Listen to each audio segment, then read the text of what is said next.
personal attacks, threats, or any other behavior that reasonably impedes the orderly administration of the meeting. The board's executive committee and/or other assigned committee will review repeated offenses and/or behavior and ban the offender for an amount of time determined by the committees. If the in-person outbursts or attacks continue, this will be considered disturbing the peace and the authorities shall resign. I will now begin the public hearing. I will start by calling our council member, Karina Sanchez.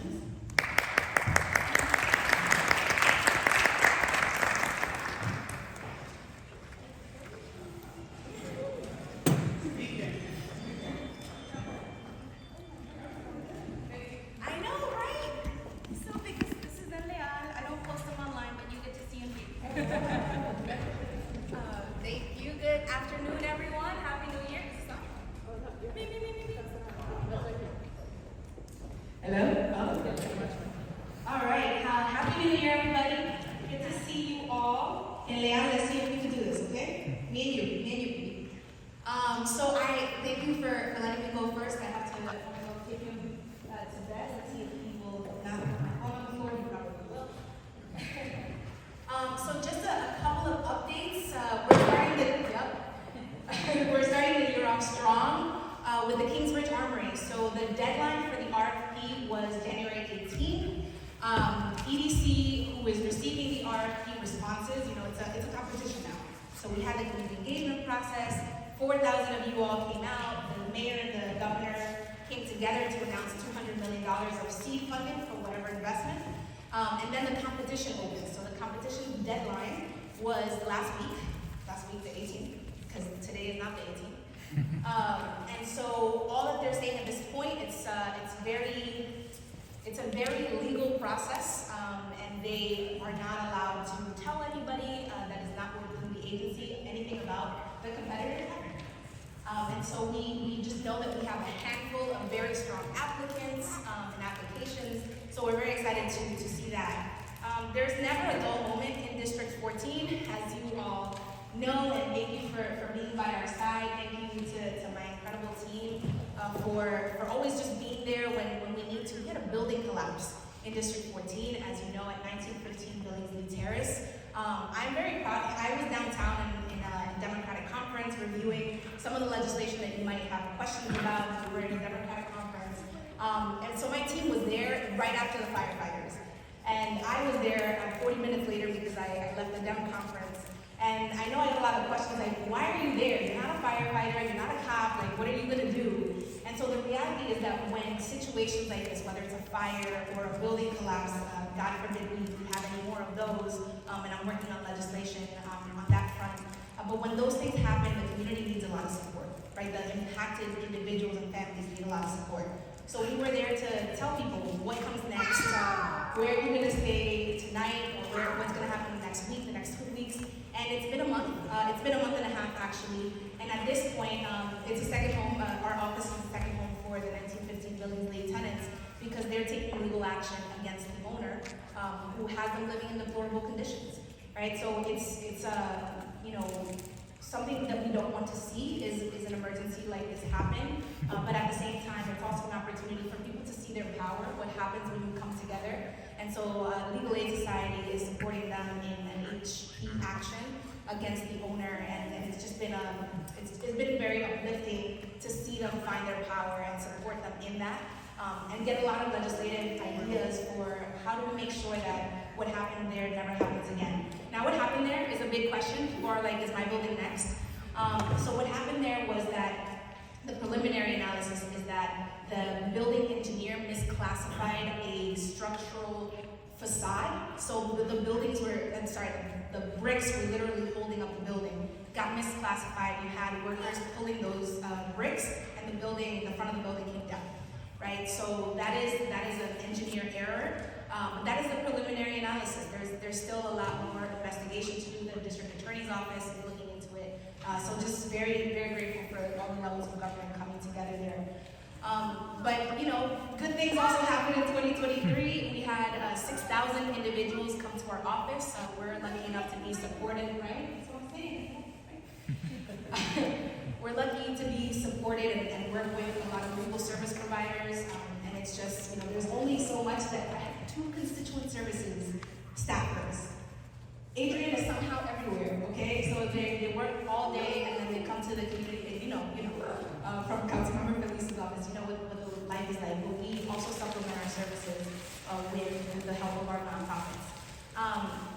We passed a lot of impactful legislation, a lot of which we're actually arguing with the mayor about at this time. What I'm most proud of and will continue to fight is the expansion of HEPS vouchers. The HEPS vouchers help people to pay their rent so that you don't have to face an eviction, you don't have to be in a homeless shelter, you can stay in the community. So we're going to continue to fight that because it's going to help. It's going to help our community and it's going to stabilize us. And lastly, I want to end it there. Of course, you know that my office has services. We're open without appointment from Monday to Thursday, 10 a.m. to 4 p.m. But we're around, so call us if those times don't work for you. And like I said, we have legal services at our office. But I just wanted to offer to answer any questions. I know the council voted to pass the How Many Stops Act, which would impact reporting by the NYPD. But it is controversial. The mayor has vetoed the legislation that would require NYPD to report 5 or 6 very basic questions. I know. 5 or 6 very basic questions about encounters that are investigative in nature.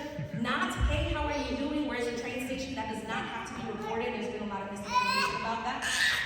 So I just wanted to provide that opportunity if anybody had questions. But thank you for letting me go first. Thank you, Eliana, for bearing with me. And good to see everybody.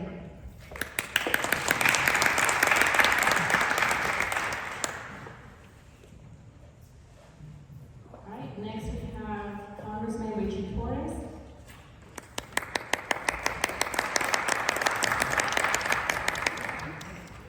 Thank you very much. Are we on? Yeah. I just want to do a recap of 2023 from our office's standpoint. The year in review, 2023. Happy New Year, everyone, by the way. We had 2,645 constituent cases assisted. The congressman was able to secure $10 million in loans for small businesses, $6 million for 10 bus stop renovations along Jerome Avenue, $50 million to Fordham University for environmental justice programs, $150 million for the Cross Bronx Expressway, $25 million for FEMA refunds to Montefiore, $15 million for Bronx community projects, $800,000 for hydroponic classrooms in the Bronx, and $1.178 million for youth employment with the Wildlife Conservation Society and the Bronx Zoo. And there's flyers on the table in the back. On February 3rd, the Bronx Zoo will be hiring, they're going through what they call jobs, internships, volunteers, and education. And they're going to be having an event at the zoo on February 3rd. There's flyers in the back for people 16 to 24 years old to get jobs. The Bronx Zoo is the #1 jobs provider in the Bronx, and Congressman Torres was proud to help support them in hiring Bronx people. Thank you very much and have a great evening.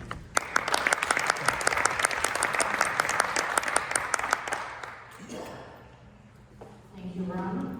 Next we have the mayor's office. The NYPD Public Advocate's office.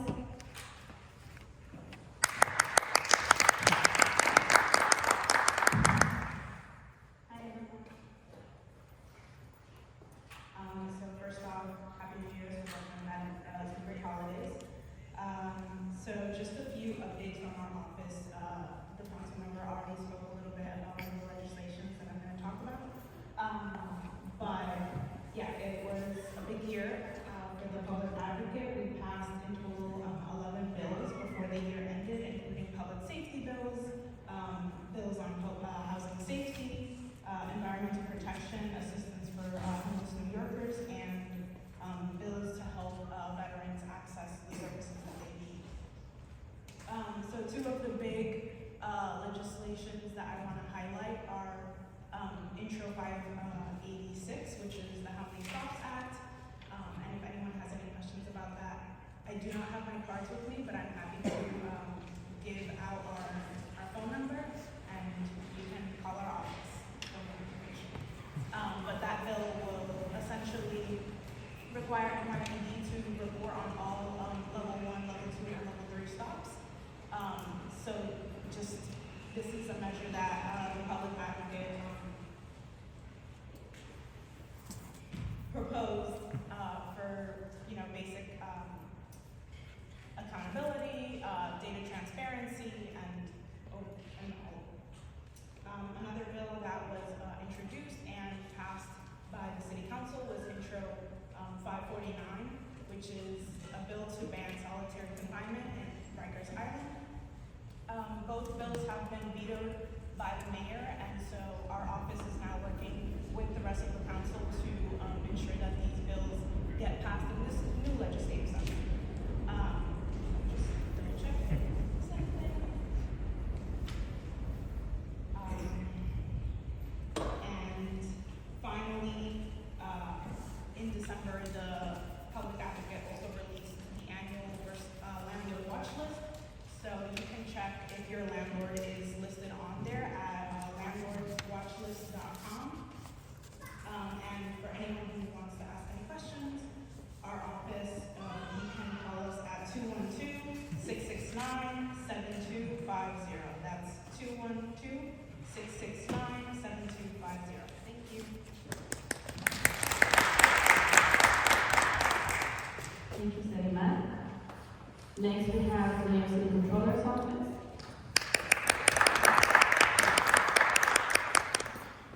Good evening, everyone. My name is Grimmy, and I'm the Bronx Borough Director for the New York City Controller's Office. We actually have here my colleague Eduardo Perez. He's from our Labor Law Department, and he's going to just talk briefly about our work with prevailing wage. Thank you very much, Gary, and thank you, CD7, for this opportunity to come and express what we do at the Bureau of Labor Law of the Office of the New City Controllers, Brad Lander. Basically, the bottom line is that we recover stolen wages, and we've done a lot of that from contractors that do not pay what's called prevailing wage or union wage, whatever you want to call it. Basically, the controller has the mandate of enforcing this laws on prevailing wage, and since Brad Lander came to the controller's office, we've also expanded our scope of work. We used to be only labor law, now we're labor law and workers' rights, and we have this ambition to cover other aspects of labor law, not only this very important one, which is recovering stolen wages and benefits. So what I do as director of outreach to the controllers is procure places to go and do presentations. These presentations can be as long as or as short as you want them, and basically I talk to anyone who wants to listen to me, either non-profit organizations, elected officials, whoever, community boards. If there's an opportunity to expand this presentation, I have a PowerPoint and I can adapt it to the need of the organization. It's basically exploring what we do, how we do it, what's the real impact of these wages that are usually, as you might know, higher than the minimum wage, and that's why there's a lot of crime around it. I would call it that, a lot of exploitation of immigrants, a lot of exploitation of minorities. So that's basically what we do. And also, once we're there, I can give you a semblance of what we do at the controllers, so you have a clarity of what type of services your constituents can access to us. Thank you very much.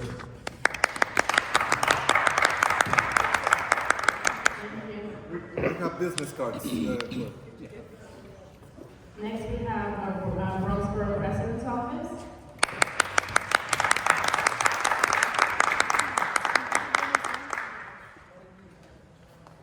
Hi everyone, good evening. My name is Kira again. I'm the director of the Bronx Community Boards. It's my first meeting here manager of Community Board 8, so I've worked closely with your office for many years. I'm happy to announce that our Community Board application for 2024 is now live. That will be for board members who are up for reappointment. I'll be sending you guys an email with a letter attached letting you know that you're up for reappointment. And then we're looking for new members from the public to apply to the boards. It's electronic, it's in English and Spanish. We're the only borough to have a dual language application, so it's something that we're really proud of. And the deadline will be March 1st. Thank you. I have nothing else. Thank you, Kira. Next we have Bronx District Attorney's Office.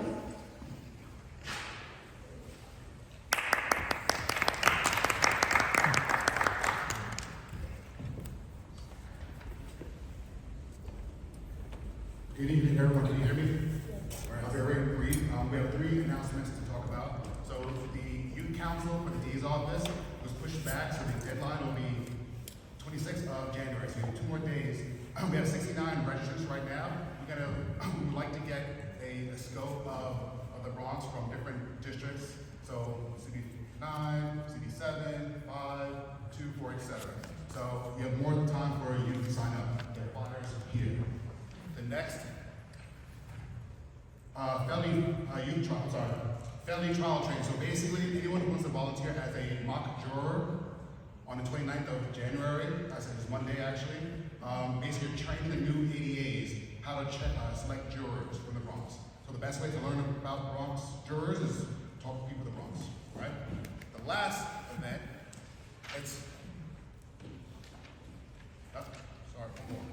Re-entry fair. January 30th, next Tuesday. Anyone just impacted, anyone released from jail, came back from prison, family members locked up, whatever. Basically, we're offering resources, resume writing, cover letter writing. We're gonna have organizations to help with interview skills. We're gonna have DMV, IDNYC, anyone who wants to get ID or want to figure out what's holding them back to get ID.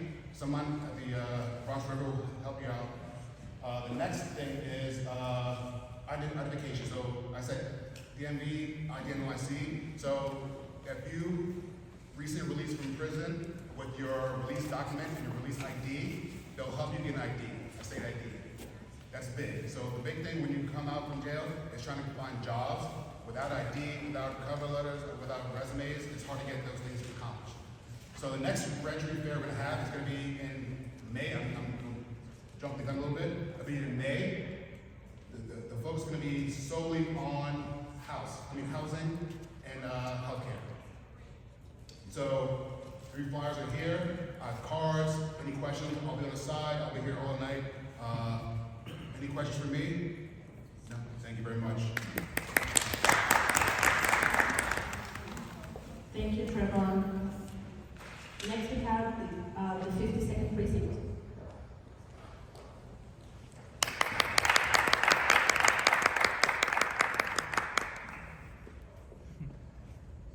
Good evening, everyone. Don't really have much to report today besides Thursday is our community council meeting. It is going to be 100 West Kingsbridge Avenue, so if you guys want to attend that meeting and address your concerns or any issues you have, just show up. It is at 7 p.m.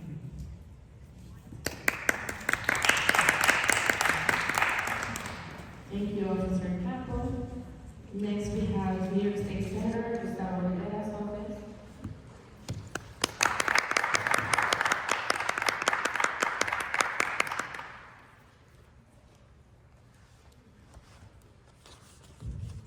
Good evening, everyone. So I will start off with 2 big wins that we had in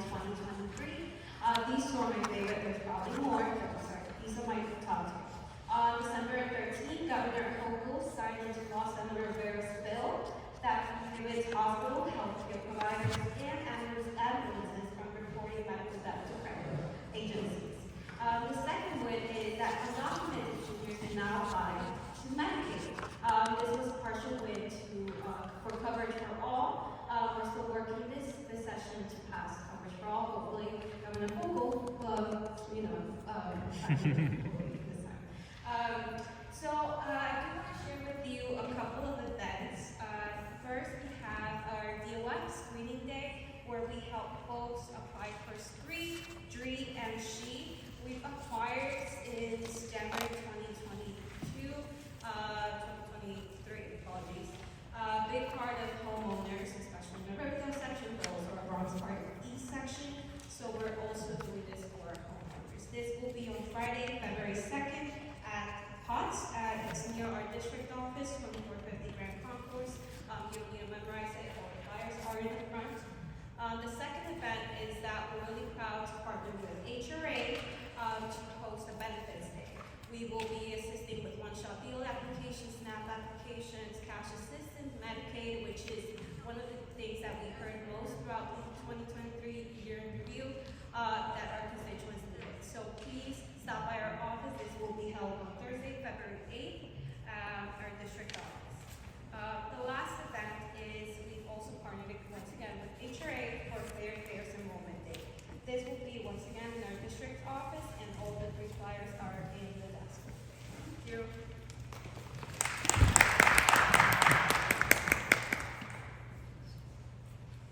Thank you, Sari. Next, we have State Senator Robert Jackson's office.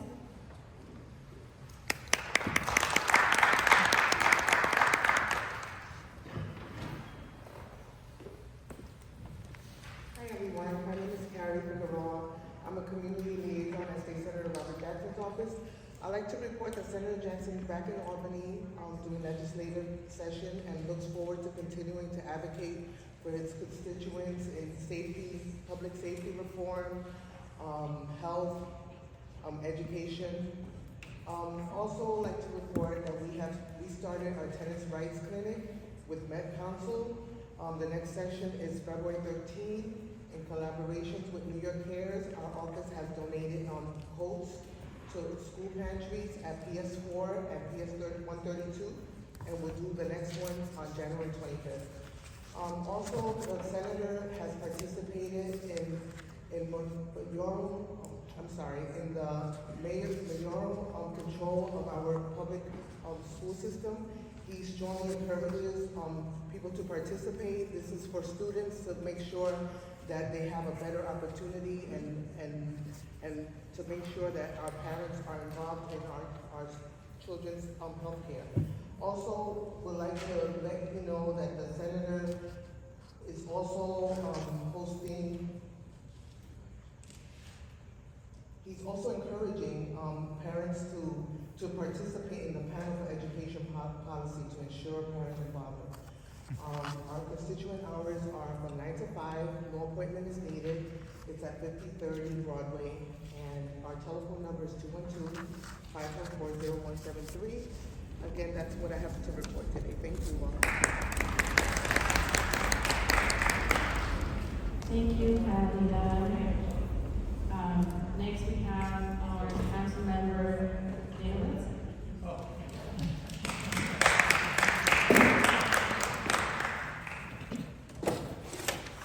Hi, yeah, this is just when I'm walking. Hi, everyone. Hey, good evening, everyone. Good to see everyone. Hope you're doing well. This is the first meeting of the year, so I can still say Happy New Year. I'm going to share 2 things with you. One's very short, one's a little longer, but it's very important. The first is that I'm very excited because this year we're starting to do something in my office that we've been planning for a while. We are having city agencies come to our office. If you're subscribed to my newsletter, you would have seen last week we had Department of Veteran Services. We had veterans come in and get direct services from our city services right in my office. Today we had West Bronx Housing. We had people get help with rental arrears, tenant disputes. And Friday we are having the Department of Finance come. For that one, you need to make an appointment. If you need rent freeze applications, need help with that. If you're having issues with taxes or anything like that, please make an appointment. But now the thing I'm really excited to talk about is the How Many Stops Act. How many of you saw me on the cover of the New York Post yesterday? It was a very unflattering picture of all of us, and it was talking about how much we hate the police and how much we love crime. All that's a bunch of nonsense. So if you haven't heard the bill, you'll not understand what I'm talking about, but I'll say it very plainly. We passed a bill in the city council which pretty much says the police have to report to us and you, the public, anytime they stop someone for questioning. What's happening now, for years they've been stopping even for a stop and frisk. There were lawsuits that have put a federal monitor in place. There are different levels of stops. And for the past over 10 years, the federal monitor and the city council have worked on legislation and policies to make sure the NYPD was transparent and making sure the stops they are conducting are constitutional. So the level 3 stops are their stop and frisk. And for over 10 years, there's been a law which said the NYPD has to report anytime they stop and frisk someone. And they have to report on anonymized information, but they have to tell us what that looks like. The level 1 and 2 stops are these lower level stops. And they include if they are suspicious of criminal activity. You may have read in the Post if someone asks for directions, that's a level 1 stop. That's line number 1. The police do not have to report to us when someone asks for directions. They do not have to report how's the weather. Those are things they don't have to report. But they do have to report if they stop someone and are questioning them for any investigative purpose. And the reason for this is there are a lot of people, particularly people of color, young black men, who are being stopped, and we don't have any data to talk about this. We have stories of people's accounts, we have videos of it, but we don't have data. And so what this data will allow us to do is allow us to have community conversations about what the stops look like in our communities.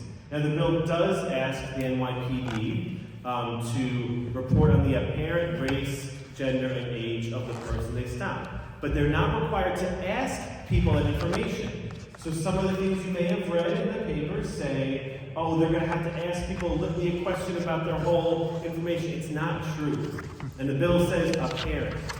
So an officer already right now is going to stop someone, question them, and you have to go back and report it. But the biggest question we get is, won't this cause a lot of paperwork? Won't this cause so much backlog in paperwork and take so much time away from policing? No.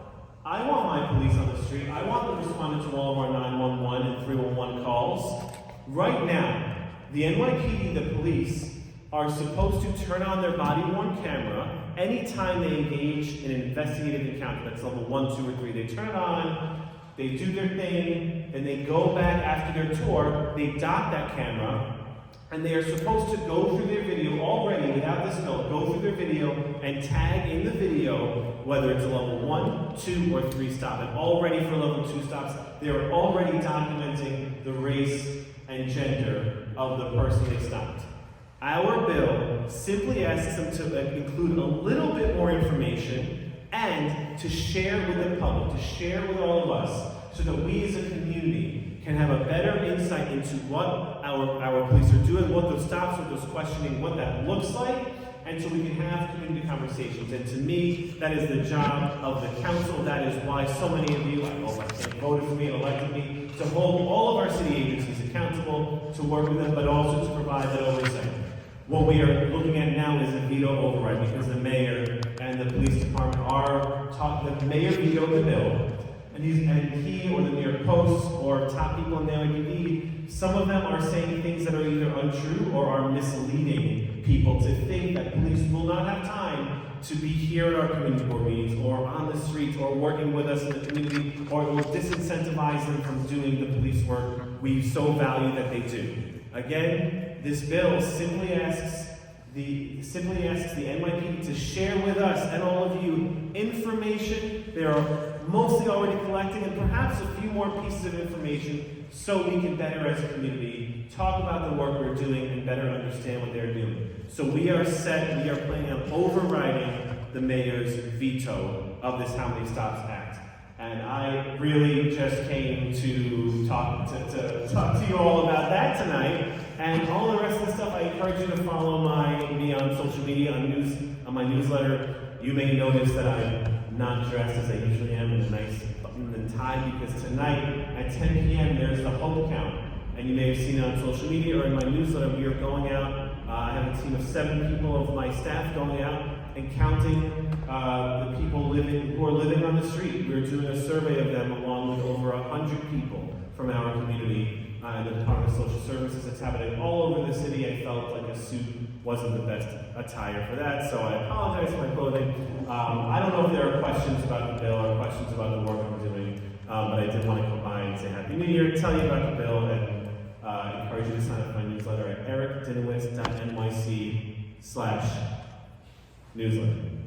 Thank you. So, since the mayor has vetoed the bill, and the city council is now in the process of going to override his veto, and you have the votes to do that, when will this go into effect? When will it go into effect? That I would have to look at the bill. It's not, none of these things are ever immediate. One of the important things is that, the NYPD is saying, oh, this is a million years of paperwork, and first of all, there's no paper, it's all digital. But second, the implementation of this really is up to the NYPD. So I believe it's 6 months. And in that 6 months, the NYPD, as the one who administers this program and shares the information, is able to, I know the council and advocates want to work with them, but they can determine what makes the most sense for the implementation of it. But if my memory serves me, it's 6 months.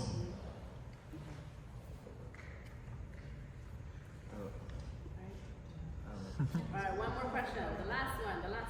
Go ahead. Hi, good to see you in our board meeting. My question to you is, I've been following you on your social media, Instagram, Twitter, what you might say, I'm following you.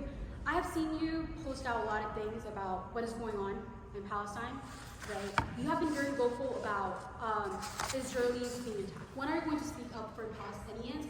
Because as of today, more than 30,000 Palestinians has been killed by IDF.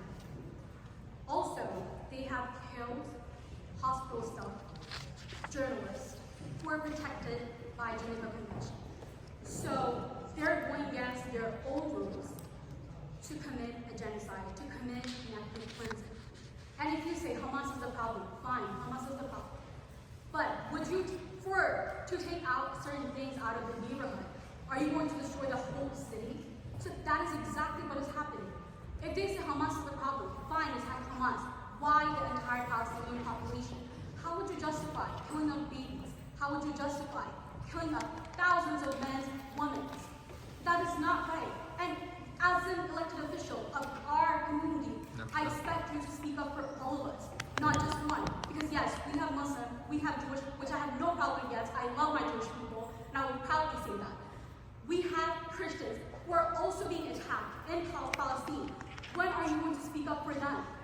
Does their life not matter to you? Because all I'm saying is Israel, support for Israel. Why not for Palestinians? Does their blood not matter to you? So we'll be very clear. I think anytime there's death anywhere, it's horrible, and I certainly don't support dying. There are two parts to this question, and one is you didn't touch on. We are seeing a staggering increase in hate crimes here in New York City. I know in the Jewish population we are seeing over 400% was the last number I see. And that is the community that has seen the greatest increase since October 7th of hate crimes and acts of violence.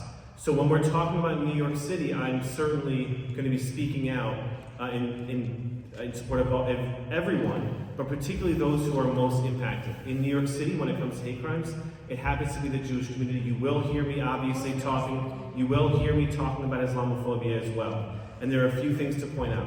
One is I chair the Jewish caucus in the city council. So I have an extra responsibility as the person convening all the meetings with the Jewish elected officials to speak out and make policy based on that. Secondly, last week I was appointed co-chair of the Hate Crimes Task Force along with the only Muslim member of the city council. And so we are going to be working together. We don't know what the work looks like yet, but we will certainly be working together to make sure that there are these difficult conversations happening. And in fact, I was the council member that got an extra $250,000 in the hate crimes initiative, not for the Jewish community, not for the Muslim, not for the Christian, but specifically for organizations that do that very, very critical work of bridging communities and bringing communities, disparate communities who wouldn't otherwise talk, bringing them together. I'm sponsoring the Bronx Fellowship Against Hate. I encourage all of you to apply. It's being sponsored by me, by the mayor's office, by the Office of Prevention of Hate Crimes, and is being conducted, I believe, by the Riverdale Y. I encourage all of you to check out that program, and if you fit the bill, you should apply to that program. Now, when it comes to Israel, if you're asking me my personal opinion, I believe the Israelis have a right to exist in peace. I believe people who live in Gaza have a right. So, okay. So you would hear the words coming out of my mouth was exactly that. And you don't have to interrupt me to say with me what I'm saying right now. Now, the question is, I think any amount of deaths is awful, right? I'm interested to know what Hamas is not reporting. Hamas, of course, is the terrorist organization that, as you know, on October 7th broke the ceasefire. We had one in place, or they had one in place. There was a ceasefire in place which Hamas broke in order to kill babies, in order to kill, live stream the deaths of grandmothers on their own Facebook pages, to kidnap hundreds of Israelis, people celebrating at a concert. What's happened since then, though? And what's happened since then? It's been over 100 days, sir. Wait, okay. I'm sorry, everyone, but That's okay. we could Happy to talk to you. having this conversation for days. Yeah, 3 minutes. I'll share my opinion. Keep going. So, and of course, so the kidnapping, and I'm not I thankfully wasn't there, the intellectual expert, but I believe that countries like Israel have the right to defend itself. And right now, if you want to talk about international law, there is a debate there. There's proportionality. Spoke about it last month, sir. You weren't here. Okay, thank you. Well, I'll leave it at this. I think death anywhere is bad, but I believe any country has the right to defend themselves. I believe that Hamas broke the ceasefire every single time. I believe that Israel has a right to get the hostages back. I believe they have the right to take out Hamas, and I believe that they are telling the civilians where and when they are bombing their things, the buildings. And you can talk about hospitals. If Hamas wouldn't store all of their missiles and guns in the hospitals, I think it would be a very different story. If they did store their missiles in schools and in libraries and things like that, it would be a much different story. But that's what they are doing. That's what Hamas is doing. And that's, of course, Geneva Conventions, international law is breaking that. So we can go back and forth. And I'm happy to talk to you outside. I'm sorry to cut you off, Councilmember, but this is a board meeting. What I do invite everyone to do, if this is a topic of conversation, and it's something that we want to talk about, that we feel strongly about, what I recommend is email the board. Maybe we can have a hearing, maybe we can have a public session with people that want to talk, that want to have this discussion, not necessarily at the board, because it has a lot of implications, and people have different opinions and different feelings, for all walks of life. And including me, that I'm not Jewish, I'm not Muslim, I'm from a different place, but I do welcome a conversation with everyone who has questions. So we can work around and do some type of town hall that we can have these conversations for everyone, not just for yourselves, but to educate everyone, and maybe we can all agree to disagree on things. Are we okay? Great, thank you. Thank you. Thank you, Councilmember.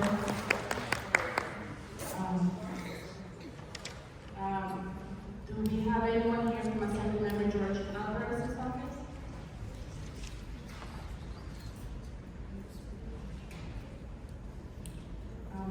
Anyone here from Assemblymember Jeff Sidowitz's office?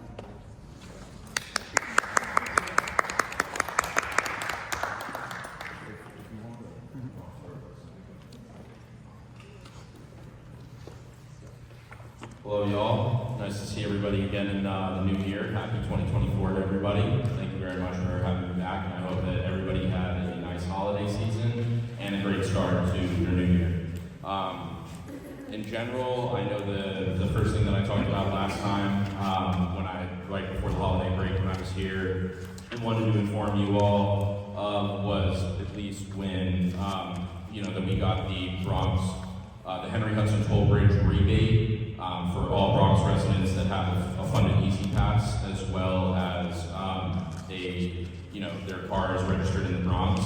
I didn't necessarily at that time have an effective date of when that was going to go into place. So I just want to, kind of tell you guys that goes into effect on February 3rd. There was an an oversight by the MTA that originally by accident had excluded some zip codes. So that was just an oversight and a mistake. I know that they have worked to correct that to make sure that it's for all Bronx residents. But we've been putting that on our social media as well as other things, and apologize for that happening. But on February 3rd of 2024, all Bronx residents that have a vehicle, their vehicle registered in the Bronx, as well as a fully funded Easy Pass, will be able to go across the Henry Hudson Bridge and receive that rebate instantly. I just wanted, I know that again, I talked about it last time, but I just wanted to give you all the dates of that, appropriately.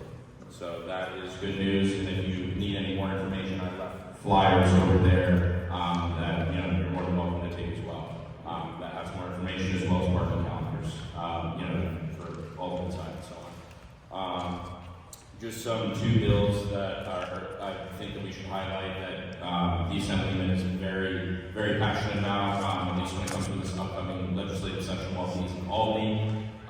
One of the big ones that he introduced, kind of like right around the holidays, was the A3289, which is the Enact to Restrict Insurrectionists from Office, the Riot Act, which essentially prohibits a person convicted of rebellion or insurrection against the authority of the United States or laws thereof.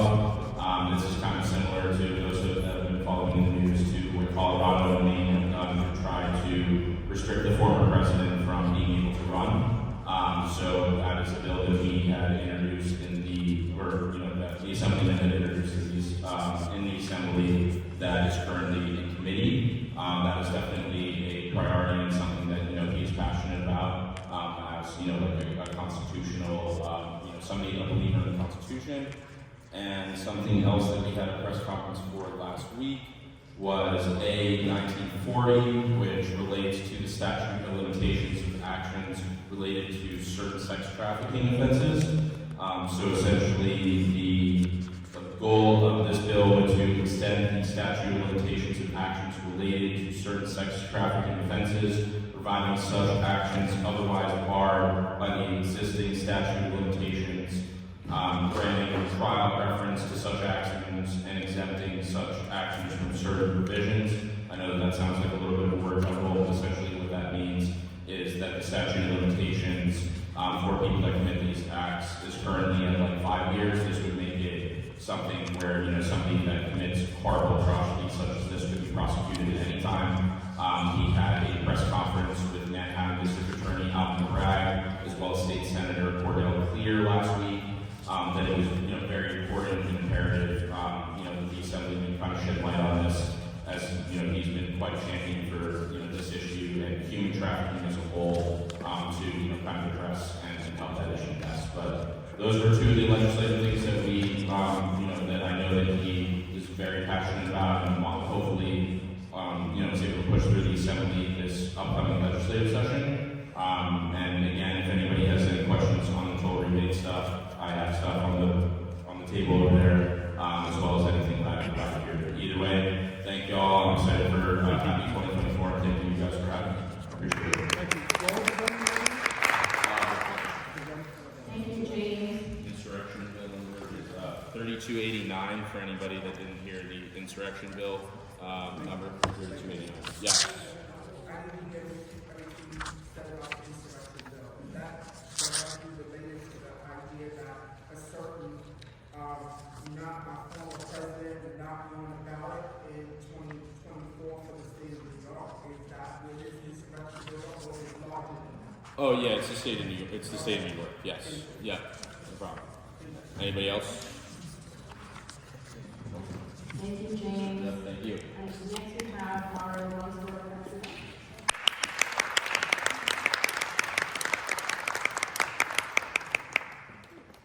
Good evening, everyone. Thank you so much to Community Board 7, to our district manager, our board chair, to the executive committee, to all of our community members, elected officials, and staff. Great to be here at the general board meeting of Community Board 7. And I also want to say Happy New Year. Many of you I may not have seen in these last several weeks as we start this new year of beginning, of new new opportunities, of new partnerships, of new initiatives. I want more in 2024. I am excited to be here. Thank you for the incredible work that all of you do each and every day. As the Bronx Borough President, I am beginning my 3rd year in office, serving on behalf of the 1.5 million residents that live in this borough, that work here, that do business and raise their families. I am always grateful to be among family, friends, community, allies, advocates, champions, so many of you that do this work each and every day. And we begin this new year with a sense of renewed energy to make sure that we're doing our very best to serve the residents of our borough. All 12 community boards, all 600 members that serve as community board members from Community Board 1 all the way to Community Board 12. So as we are beginning the new year, I'm making a greater effort to get around to all of our community boards, to talk to the residents, to give you updates on behalf of our office. But our community boards unit and our director is Kira Gannon, and Kira is here with me tonight. Kira has been amazing. She formerly served as the district manager at CB8, and we wanted to make sure that as we build out our office and our team, we are making sure that we bring individuals that are committed, that are dedicated, that will continue to add value to our office. So formerly, our director was Tom Lucania. He's now the senior advisor in our office. Karen is the director of community boards. We have staff that are within the unit. Each is assigned to a community board or community boards. So we are always trying to make sure that we're present at your meetings, but equally as important, making sure that we work closely with our district manager and our board chair to support the community boards. So in 2 years, many often ask, what have we done? So we were very intentional with making sure that we continue to recruit the very best to join our community boards.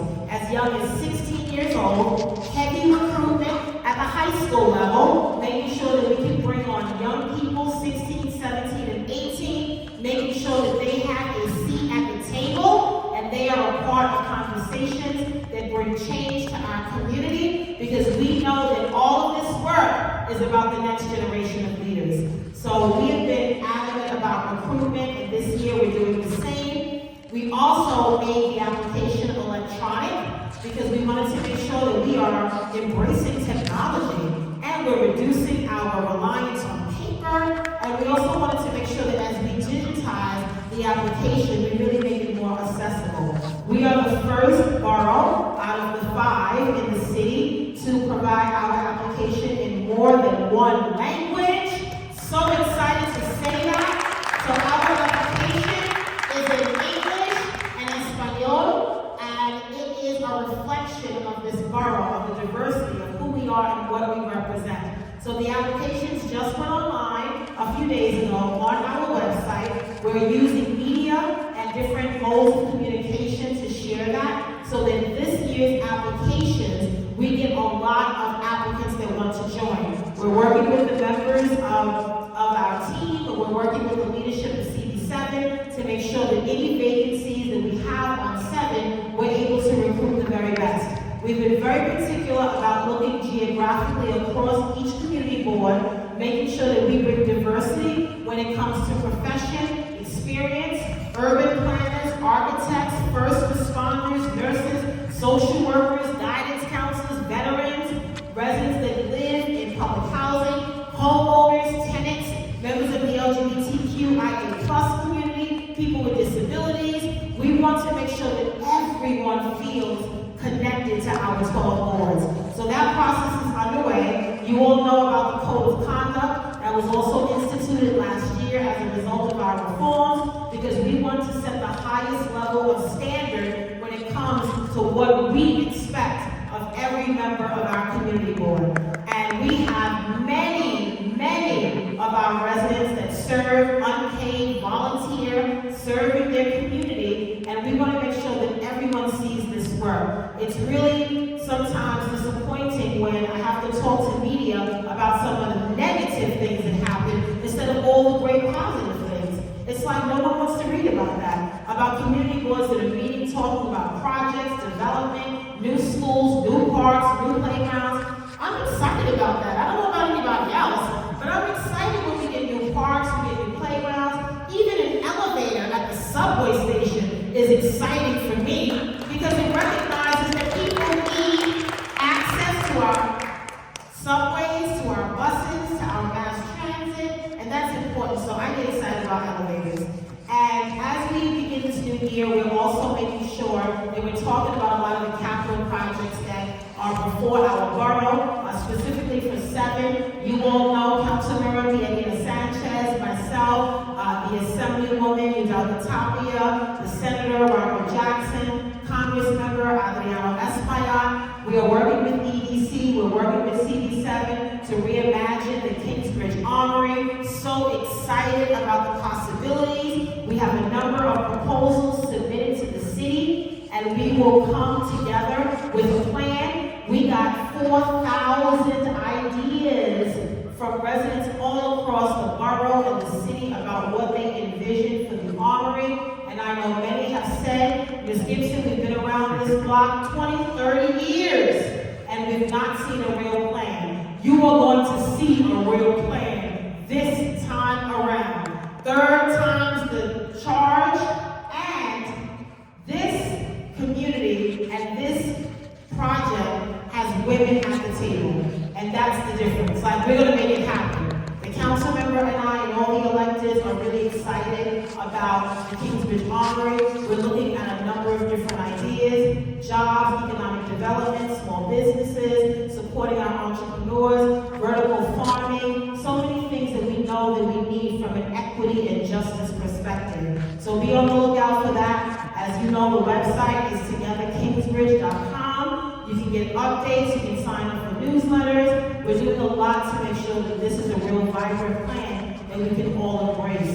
And then we have other housing projects that will be coming down the line in CD7, but I'm really excited about working with all of you on many of these projects when you talk about the West Bronx and the Northwest Bronx.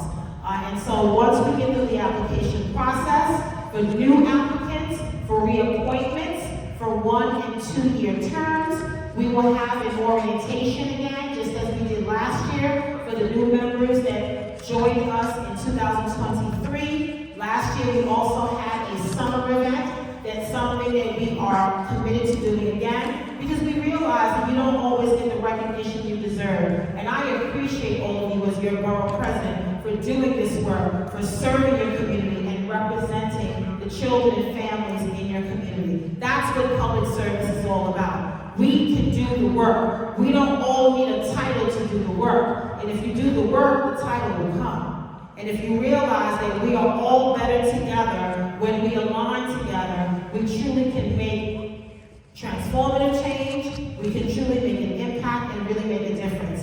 So one thing I want to share with all of you as we talk about the work we're doing, initiatives that are being spearheaded out of our office have a borough-wide impact, but very relevant to CD7. Every other day in this borough, we are seeing a fire. A residential fire, a commercial fire, something is happening, whether it's electrical, it's accidental, it's related to lithium-ion batteries. A lot of bills that we've passed at the council, at the federal level, the Congress member really have led this effort. I was with FDNY, Laura Kavanaugh, the commissioner, all the time, talking about what we can do better. So we are embarking on a series of fire education and safety workshops all over the borough, and we're starting this Saturday, January 27th at 11 o'clock at the Bronx Zoo.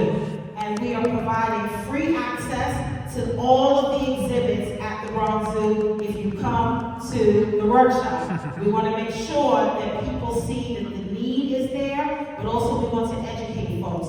What do we do if there's a fire? What are our escape plans? Where's the fire escape? What stairwell do we use? How do we make sure that if we get disconnected from a relative, we have a meeting location outside? A lot of questions we often ask, and we may or may not have the answer. In a split-second decision, we may not be able to think about all the things I learned in that workshop. So we're doing our part to make sure that we equip everyone with as much information as possible. FDNY, American Red Cross, also free home installations of smoke alarms is ongoing with the Red Cross. We're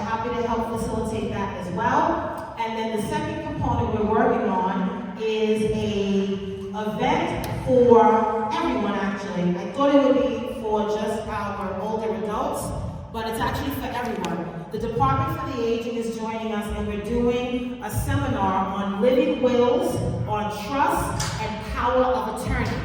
Because oftentimes, we don't have a plan. We have an emergency, someone may pass away, there is some sort of a emergency, and we don't understand deeds, trust, wills, health proxies, beneficiaries, life insurance, end-of-life planning. So DIFTA is going to give us information. Now this happens to be tomorrow, sorry about that, on Wednesday the 24th from 11 a.m. to 3 p.m. in our rotunda at Borough Hall, but this is just the first. We will do another one in the evening to accommodate working families so that you're able to attend. But most importantly, we want to make sure that we give you as much information as possible. The fire safety workshop I talked about is this Saturday from 11 a.m. to 2 p.m. And then we are extremely dedicated to reducing the unemployment rate in this borough. During the highest point of COVID in 2020, we were at 25.6%. Almost 26% unemployment rate. A lot of residents lost their job, lost wages, lost their income. We are at 6.5 today in 2024. Amazing. But we're still leading among 5 boroughs. We still have the highest unemployment rate. So not only am I in a competition with my fellow borough presidents, but I'm also adamant about creating jobs. So with that, February 15th is a Thursday. We're hosting a job fair with the State Department of Labor at Bronx Borough Hall at 851 Grand Concourse. I encourage you, if you know someone that is in need of employment, jobs, careers, because jobs and careers are 2 different things. We're looking at career pathways, but we also know that residents need jobs as well. So we look at it from both angles. And the Department of Labor has an extensive resume of employers, and we're also going to have some employers that will be doing on-the-job hiring right at the event. We want to make sure that residents are connected to jobs, emerging careers like tech and healthcare and research and life sciences, a lot of things that we don't always have access to. The final thing I'll say is this is our blueprint as an administration, our strategic policy plan. The members of our executive board have it. It's on our website, and this is a plan that we created in September of 2022 in accordance with the New York City Charter. This is our guide to how we are going to transform the borough. From reimagining the Kingsbridge Armory, to the work that we're doing in the Hunts Point Produce Market, to reimagining Orchard Beach and the work we're doing at the Pavilion, to the 4 new Metro North stations, $3 billion we're getting in the East Bronx, to all of the housing projects, construction, all of the economic development projects that are underway and to come. We are determined to make a difference in this borough because we will not accept that the Bronx will lead in anything bad and last in everything good. When it comes to health disparities, when it comes to jobs and programs, I refuse to accept the narrative that the Bronx does not represent the best. And I am clear with everyone that I talk to, from members of Congress to our governor and our mayor, that if there's any opportunity for money, the Bronx needs to be at the table. And if you look at what we have done in 2 years, we have highlighted money, loans, grant programs for businesses. We got an energy sustainability grant for Bronx Community College a few months ago for $1 million from the New York Power Authority. We are not playing.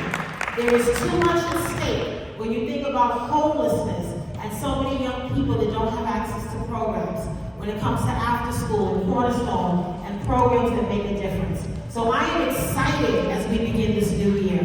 And I know it's challenging. There is a lot happening. But I am excited because all of you are with us when it comes to this work. We are in partnership. The elected officials, community residents, all of our CBOs, Monroe College, our hospitals, the 5-2 precinct, NYPD. Everyone wants this borough to succeed. And when one of us can succeed, all of us can succeed. And so I leave you with this final message as we begin this new year. Know that the work of our community boards makes a difference. We have a lot of work to do, whether it's a cannabis license, whether it's the city of yes on economic opportunities and housing, all of the initiatives coming out of the state around retail therapy and retail theft and maternal health care and housing and so many projects that are being spearheaded in Albany, in City Hall, and in Congress. We need to be a part of that. We will not allow anyone to make decisions without us being at the table. And the most democratic process, the most localized way to get involved is the local community board. Everything starts with all of you. And before I get any ULURP application, before anything comes to me, it comes to the community board first. So your decisions and what you do as a community are very important to the decisions I make. I normally love to stay in alignment with my CBs. There are times when I agree, there are times when we don't agree. But one thing I'm clear on is I want to always make decisions that are in the best interest of the entire borough. And so, like I always say, this is not personal. This is about looking at what we can do to make sure that our next generation has a better future than all of us. So I thank all of you for your work, for your service. Thank you again to our district manager, to our board chair, and everyone here on our executive team. And I look forward to working with you. And if you need anything from our office, please reach out. We have a website, social media, lots of different channels where you can access us. And we look forward to the work ahead during this new year. Thank you, everyone. Thank you, Madam Board President. Next, we have Assembly Member Joseph Harrell, Jr.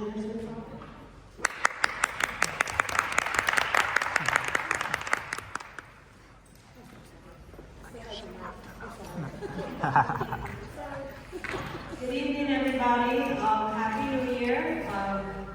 Glad to be here with all of you guys tonight. Just wanted to share some talking points about what we're working on moving forward. The Assembly member and our office is in the final stages of finalizing our 12-month calendar for community events.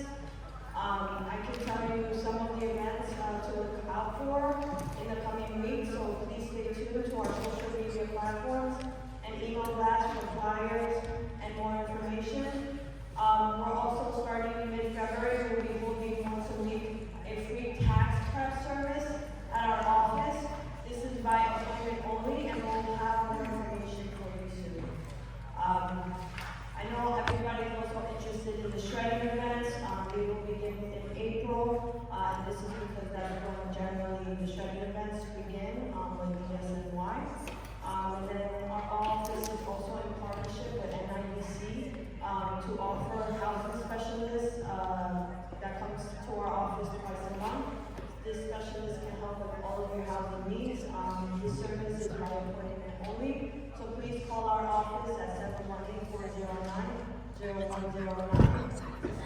appointment, and then February 3rd we'll be doing a food giveaway, and the location will be announced soon. Thank you. Thank you, Anna. Next, we have Assembly Member in the Tapia's office. Council Member Oswald Davis' office.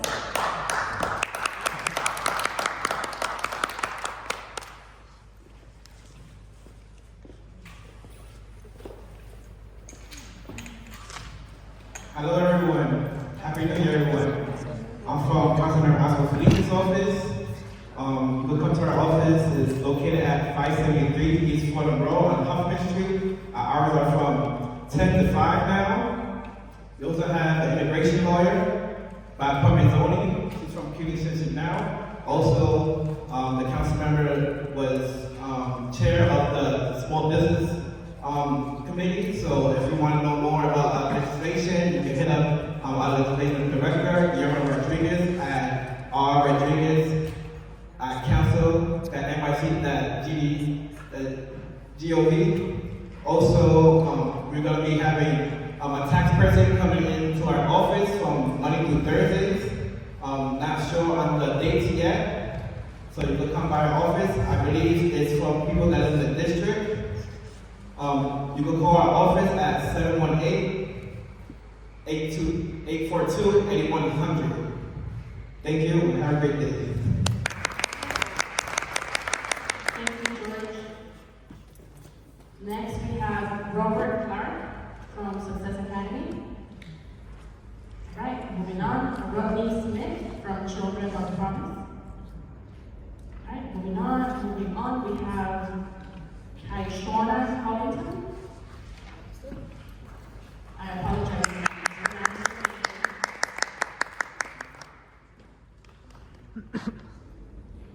Good evening, everyone. My name is Kishana Collington. I am from the Juice Board. I'm the project director. And we recently received 2 SAMHSA federal grants for certified community behavioral health clinics, one from Manhattan and one from the Bronx.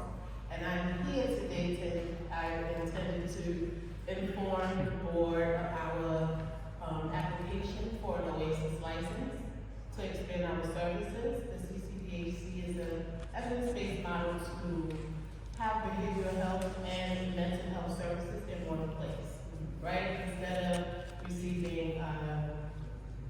let's say, therapy over here, case management over here, we have case management services, we have care coordination, and in our second year, part of the grant is to provide substance use disorder services. We currently have a substance use disorder clinic in Brooklyn with the CCPHC in Brooklyn.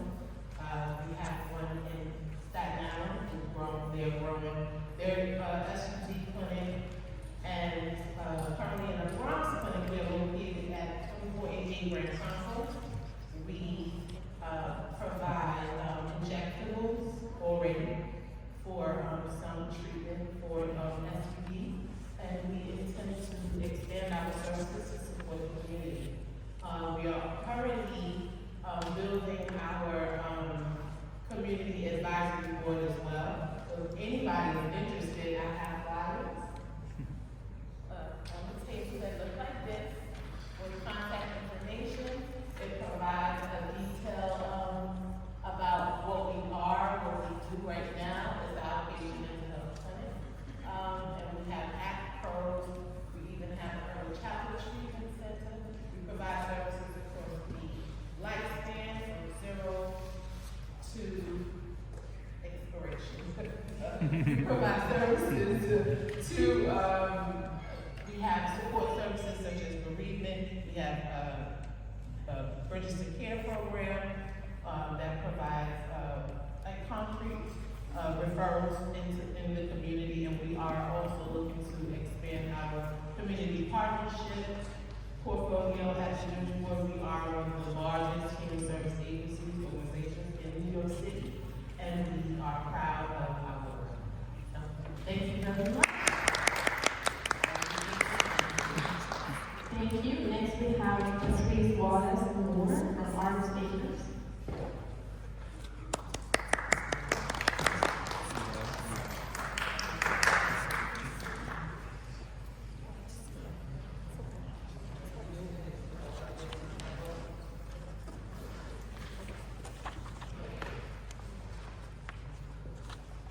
Good evening, everyone. I'm coming here today to thank you for giving us an opportunity to speak. But tonight, it's with great concern that I speak with you about allowing cannabis dispensary to be placed at location 3584 Jerome Avenue. I am the CEO of Arms Makers Incorporated, an alcohol and substance abuse treatment program, and I'm here with my director of outpatient operation and quality, Tice Mitchell. Our outpatient program is and has been located at 3584 Jerome Avenue since 2006. Yes, that is the same address as the proposed location of the dispensary. I understand this may provide revenue to the community, but I am greatly concerned about the impact of putting this next to a place where people are trying to get help for their alcohol and drug use. People who come to our program have often fought hard and long to recover from the disease of addiction. Most are still fighting, as the battle is one they fight every day. It's one that our staff fight with. When you lose people to this disease, the passion to provide a safe space for help oozes through your pores. Many might think cannabis is harmless, and to some it may be. But for others, it can be a gateway or relapse trigger that can lead to more severe use of other drugs and overdose. In a time where overdose numbers are increasing in New York State, it is hard enough for our patients to struggle daily and then have to walk past this dispensary every day. And this will be a huge challenge that they shouldn't have to battle. Many of our patients also bring their families for meetings and sessions. And many of these family members include children who have been traumatized by their family members' drug and alcohol use. How much more traumatizing would it be for them to walk past this dispensary while going to participate in treatment with their father or mother? Is this what we want our community to represent? Is this what we want our children to experience? What message are we sending to them? There is also a shelter across the street, and Montefiore has an OTP on the same block, and this creates challenges for them as well. We ask to do the right thing. We ask that you consider the hard work of our patients and staff and the great risk of the proximity of this dispensary to our program. We understand cannabis is legal in our state. We understand it brings taxable revenue to the local municipalities. Thus, we understand it's a business decision. But for some, it's not a business decision. For some, it's a life or death decision. We hope today you choose by your vote to save someone's life. Thank you for your time.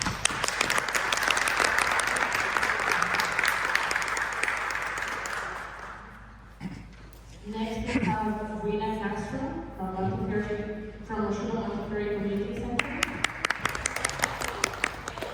Hello, good evening, everyone. So, as Carla said, I am from Montefiore Community Center. I work with the NBA programs that stands for Neighborhood Development Area and focus on crime prevention and safety awareness. So, I have a flyer. We are currently looking for community members to join our council as well. Like I said, on crime prevention and safety, just within the community, within the NBA, right? So our NBA is actually outlined on this flyer, and we're here representing, and I'll pass it over to Dominic Smith. Good evening, everyone. My name is Dominic Smith. I am the prevention manager. I oversee a restorative justice program, just one of the programs. I'm out trying to recruit youth between the ages of 18 to 24. We have a free OSHA class coming up. And the reason that I came out is because one of the things that the young lady said is we're not even able to get 25 youth to take this program and sit still for 7 days. So now I'm reaching out to the community and try to find some young people that's committed to sit for 7 days, 6 hours straight, to get the certificate. Now, they don't have to have a GED. We already paid for the class. The class is $12,000. And we took out our city funding budget. So I'm reaching out to the community to see if we can have some students and young people that want a job, because with this certificate, they can get up to $20 to $30 an hour, with no high school diploma or no college degree. So this is something that we need. Flyers and information over here. I thank everybody. Thank you.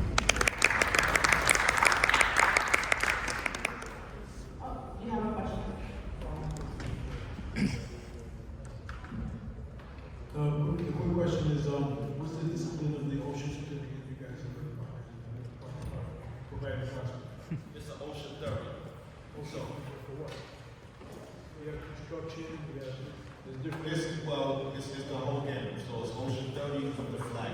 So they can go to the construction site. This is the certificate that they need to actually step on the construction site.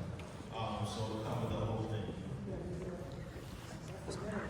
Yes, that's the minimum.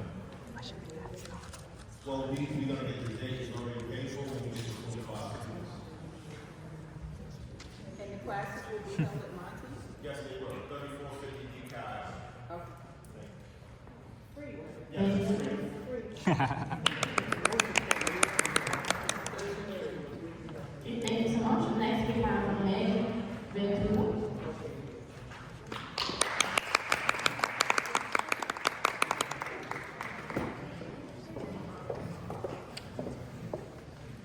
Good evening, everyone. My name is Meg Ventura. I'm the Executive Director of the Woodlawn Woodlawn Conservancy at the Woodlawn Cemetery, just down the road, Jerome Avenue and Webster Avenue and 233rd Street.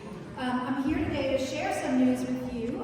Last year, the Woodlawn Conservancy received a grant from the New York State DEC of $94,000 to plant 100 large canopy trees at Woodlawn, and it's part of an environmental justice grant that DEC is implementing. And I'm here to ask the community's support as we apply for another DEC environmental justice grant. This one will probably be about $300,000 to $400,000, and it will be to take care of our urban forest at the Woodlawn Cemetery. We're home to 6,000 trees. If you know Woodlawn, we are bordered by the Major Dean Expressway and the Bronx River Parkway, so we have one of the highest rates of diesel particulate matter in the air, and we feel very strongly to make a difference and try to ease that environmental burden. And so these grants will greatly assist in as we continue to make our urban forests available. One of the things we also do at Woodlawn is train a young generation of environmental stewards. We have a landscape restoration program, and the students in our landscape restoration program will be participating in these grant activities, learning from the professionals that come on site to do the tree work, and they will do a little bit of sort of low-hanging fruit, to use a tree pun, work on some of the projects as well. So we hope that you will support our continued work to make our urban forests even better. Woodlawn is open every day to the public for free, 8:30 to 4:30 p.m. Our maps are on the table and some of our newsletters are there as well. So we hope you will come take advantage of our 17 miles of trails, our beautiful trees, our wonderful funerary art, and that you will continue to make the Bronx a little bit greener. Thank you. Thank you. Next we have Tisha Williams.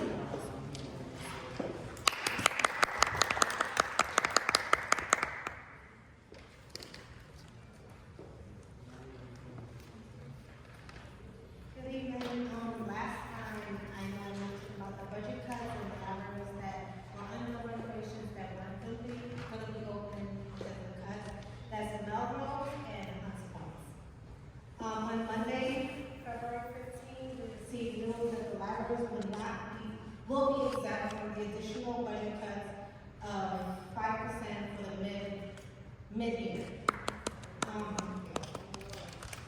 The cuts from November will remain in place, which affects Sunday service, reduced collection facilities, and control hiring.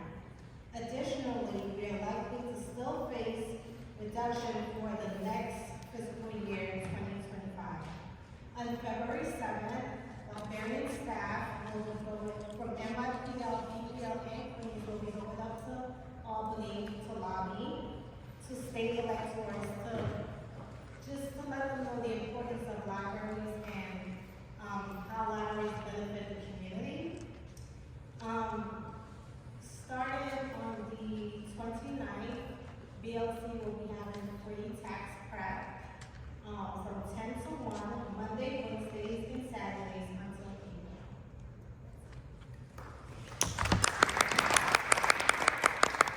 Thank you, Tisha. Next we have AJ Ramos. Yes, ma'am. Hello, everybody. Mr. Eric, if you look at the minutes, it says I've been calling for a ceasefire for months. People are dying. We need to do something or to stop the war. But for motion A, B, and C, I vote yes. Please just inform the new hire about my complaints about Edgar, Betty, and the board's significant backlog of FOIA requests. And with that, I would wish to formally address the issue of public censorship at these meetings, as I have been informed once again that the public can only speak at the chair's discretion, even at the committee level.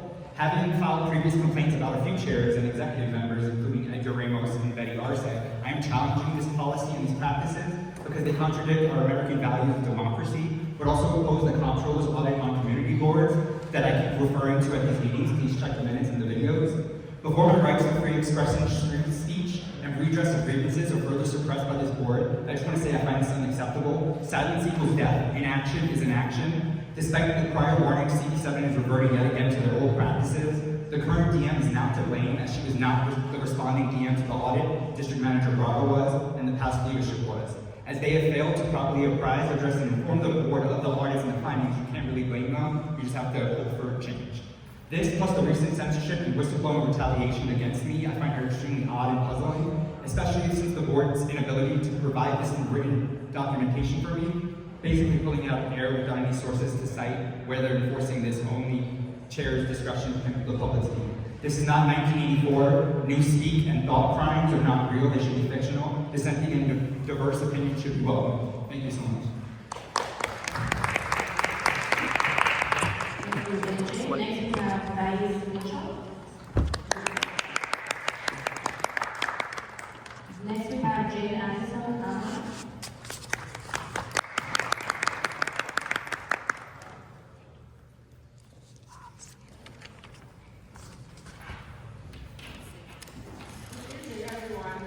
Good evening.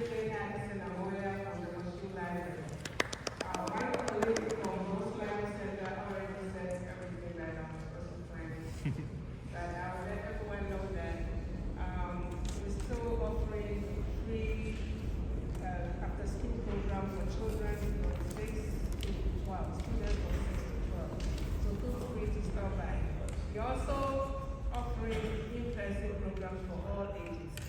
So you're also our hours are still the same. So that's all I have to say. Thank you, Jim. Next we have Cassie Moore.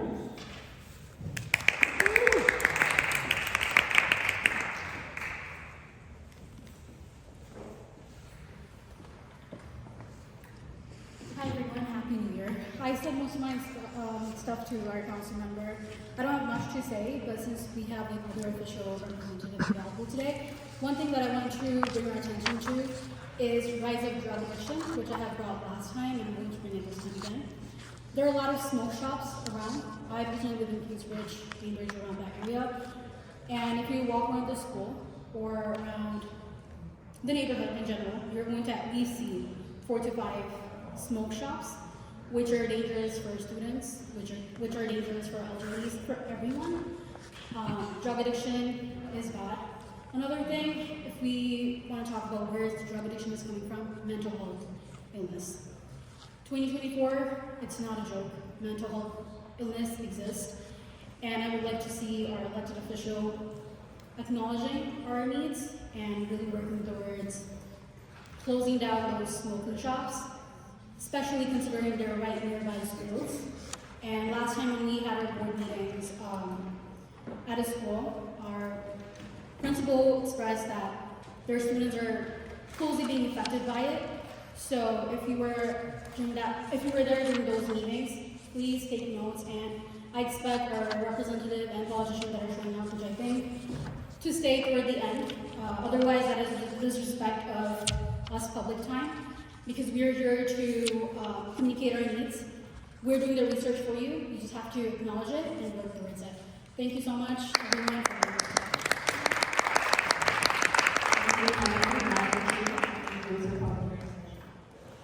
Thank you, Carla. Thank you, everyone. I know it's lengthy. I know it's already 8 o'clock, or it is 8 o'clock. So I'm going to try to move this as best as possible so we can all get to our nitty-gritty stuff on our agendas, and then we can all adjourn and go home. Okay, so we're going to move on to district manager's updates. Carla. Just very quickly, the community board applications are open. Someone already mentioned it. Please let them know there's only 2 weeks that you need to attend a month. So there's a commitment of about 6 hours plus 2 hours of reading emails. Please let everyone know to apply. Please Google City ODS for Housing Opportunity. It's never too early to start learning about what the amendments are about, and they have a lot of different workshops. It seems that they're breaking the amendments down by subject, so please make an effort to attend the public workshops. We have a lot of our items are listed on public surplus. Please go buy them. They're extremely affordable. They're about $5 to $10 a piece. Please help us clean the office. We're open Monday to Friday, 9 to 5. We're open in person at 229 East 204th Street. And we're available on Fridays from 9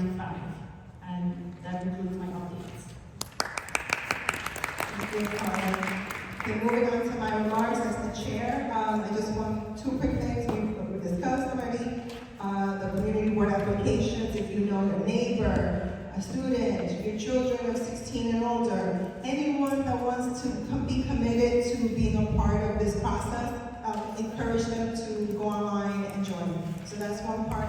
Second part for my board members and the public at large, Kiara does a great job of giving me lots of information on that. So she reminded me of the CEC trainings. CEC is the Civic Engagement Commission, all these acronyms. They send out emails for training. So my push is for all of our board members to join the trainings. They're important, they're informative, and they help in this process.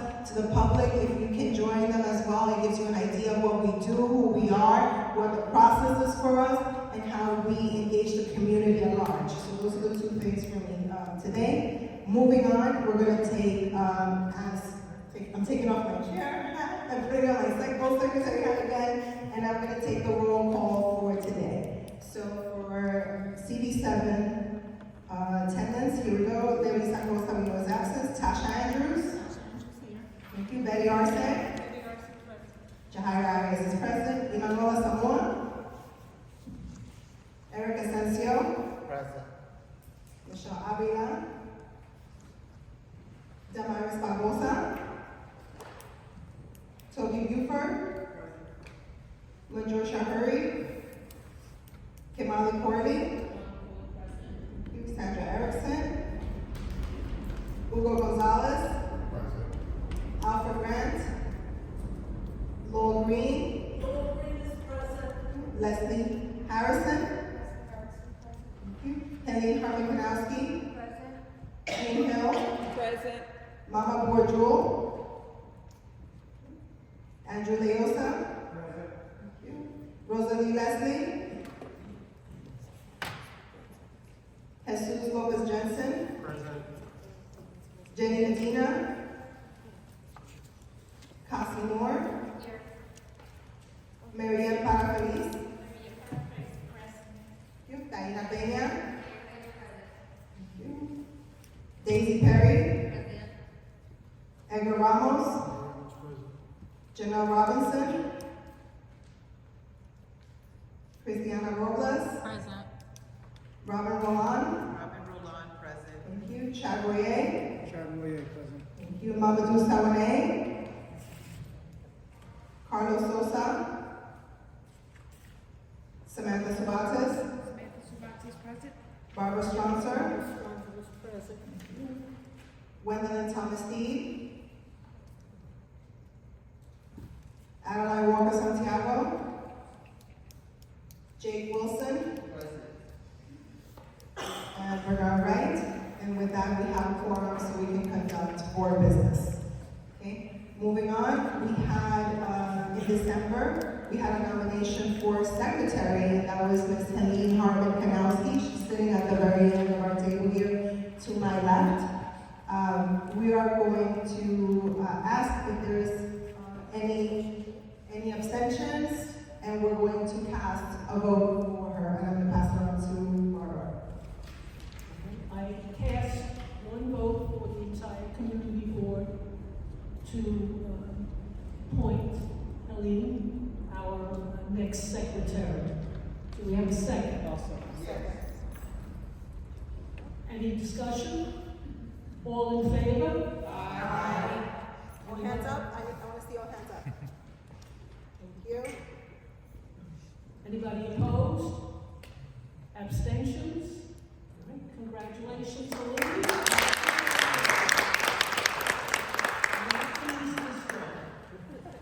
Congratulations, Helene. We will help you all the way through and be the secretary of the board. Welcome aboard. Okay, next we're moving on to the review of previous month's minutes. It's in your packet. We made it colorful. We have it in yellow, we have it in purple, we have it in white. So take the time to look at the packet and give you a minute or so.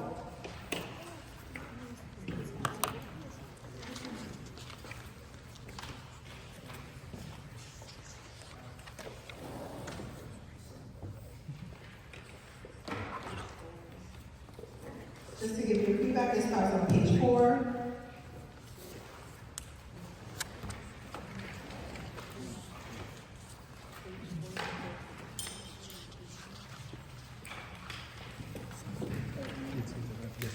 And with that being said, everybody okay? Move on? Okay. So, do I have a second?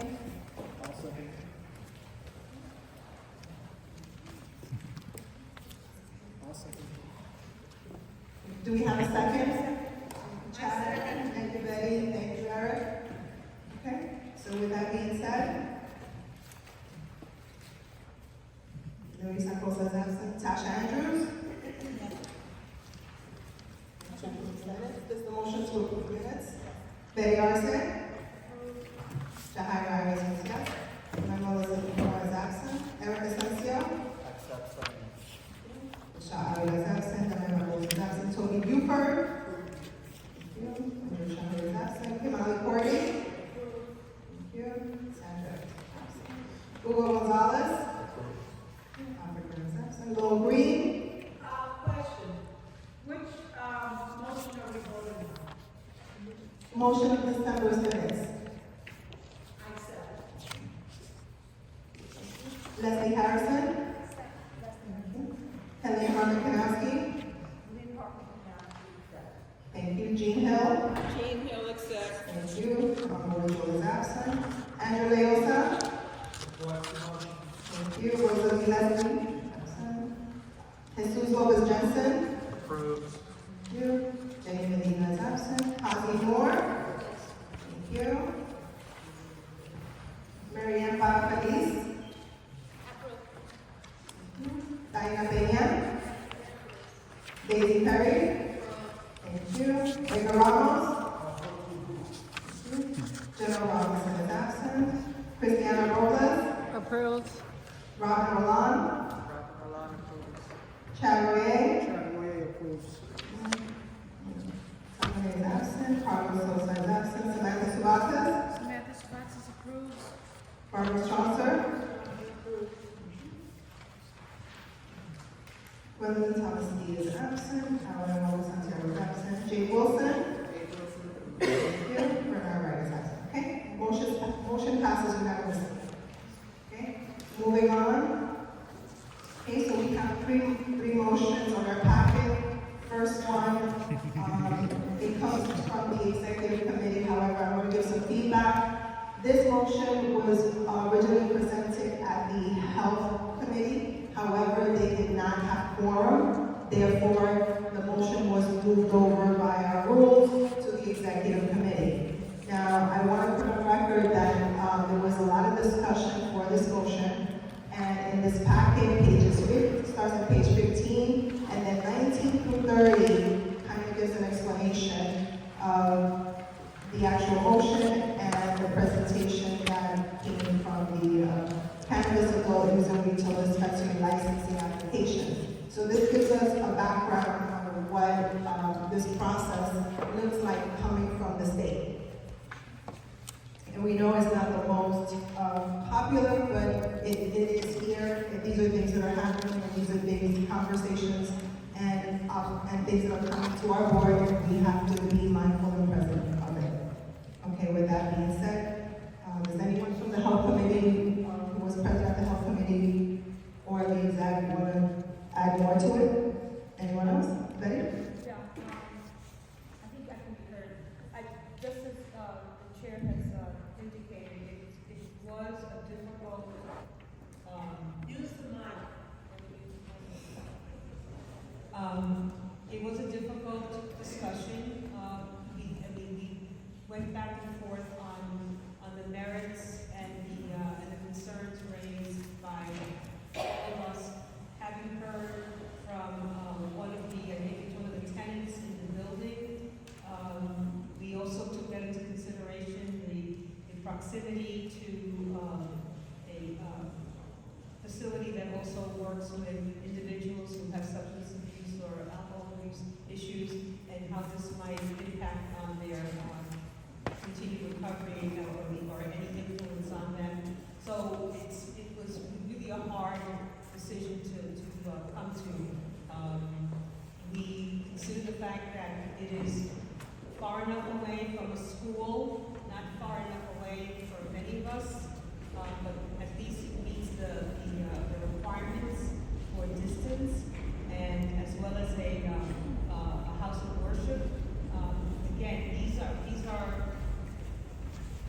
businesses that are going to occur, and we'd rather have a regulated business like this rather than the ones that are now in our community that are illegal.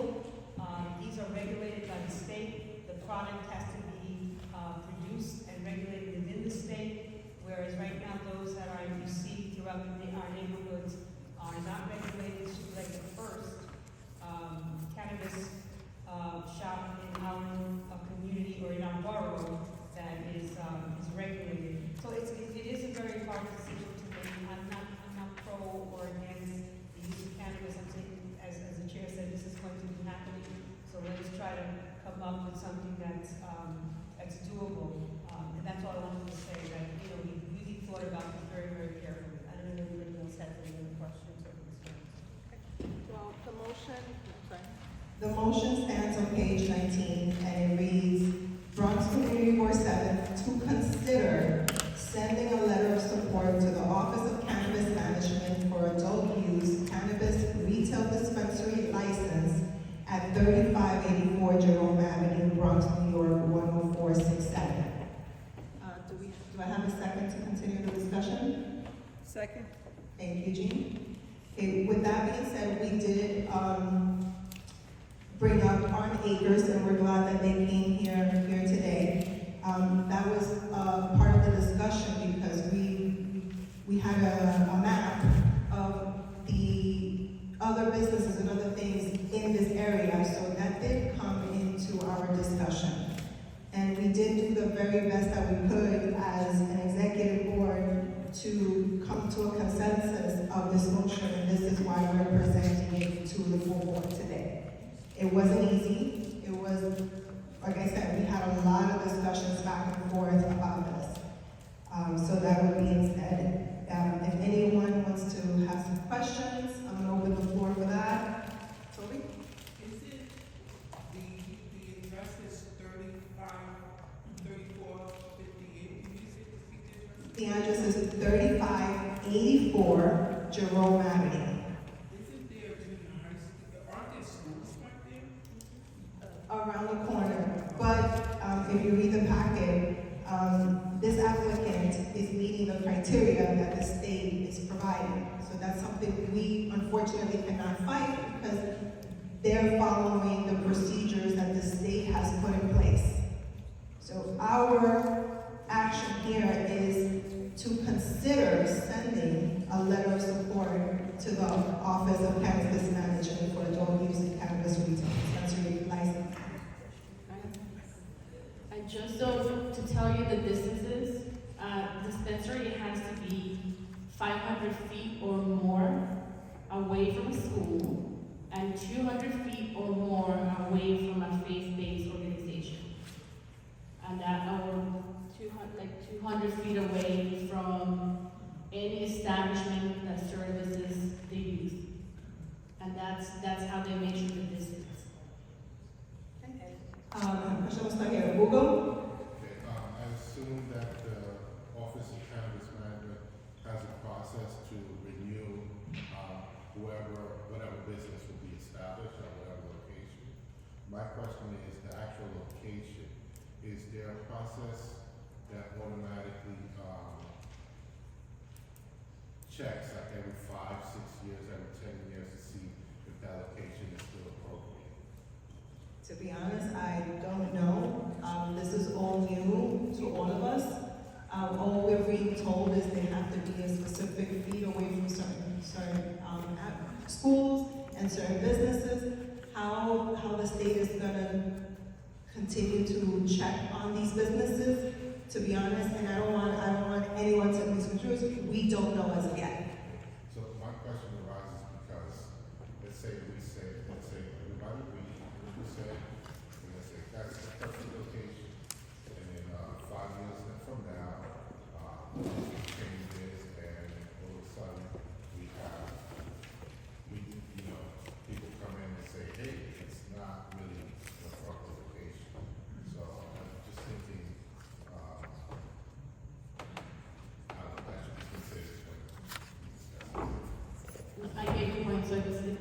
a sense, it's like, is it going to be the same process as the liquor licenses?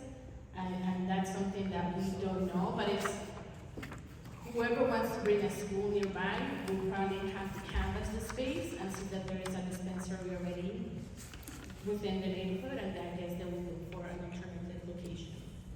And if it's a faith-based organization and there's a dispensary that already is established in our place, I'm pretty sure they will take that into consideration. If it's already established. But that's something that we can follow up with OCM to see how are they going to renew these licenses and how often people have to apply for them. So we know that the liquor licenses, they have to renew those licenses every 2 years. And I guess for this process, we don't know. Yes, ma'am. I just kind of want to be afraid that you shared in our trust as this particular 35 we service youth, right? So I'm not sure if Community Board 7 knows, but we service youth. And it's the same exact as 3584. We share the building, we share walls, so I just want to kind of reiterate that. Thank you. I'm sorry, Gina. Andrew? So, we have some pretty strong opposition. I don't hear anybody saying this is like the perfect place. This is a good place, just like this place. I, as a community board member, feel for my community, if a member, an institution in the community is so much against this, that you have within proximity people who are trying to avoid using whatever. I'm just thinking, I'm on a diet, and every morning I have to walk past a bakery that's selling my favorite whatever cookie or whatever. How difficult that must be. I don't understand why this company, whoever's going to open up a store, do it someplace else. It doesn't make sense to do it. I would definitely go, no. Andrew, we went back and forth on that a lot. We had Google Maps printouts. All of us that were there at the exec can vouch for that. We went back and forth as to the proximity to that location and the location of schools, and we all had questions. We all had a lot of little issues with it.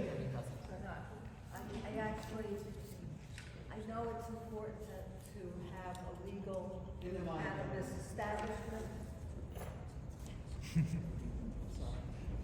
I know it's important to have a legal establishment. I know a lot of work was done, but working with people with substance issues, to have the establishment in the building when we're clearly hearing that they don't want it, that children are going in, it just feels like they just have to find another location.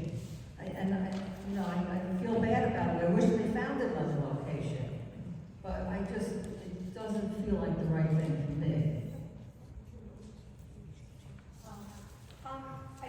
The thing that I have a question is that did they not canvass the area and know that there was something? And so I feel like that's almost a disregard to knowing that you're sharing space with people who are trying to get help. The other thing is that I think the borough president had said something about this is going to be, our county is going to be positive. The Bronx is one of the highest rates for asthma. This is only going to accelerate that when you're having a place that is selling cannabis. I'm not for or against what you're smoking at. I'm just saying right now in that area, I live in that area, so you have the struggles, just period, with them. In that area, it's an area that has a high volume of substance abuse, period. It's a lot of drug trafficking that's going on here. That's illegal. So it's now you're going to have something that's legal here.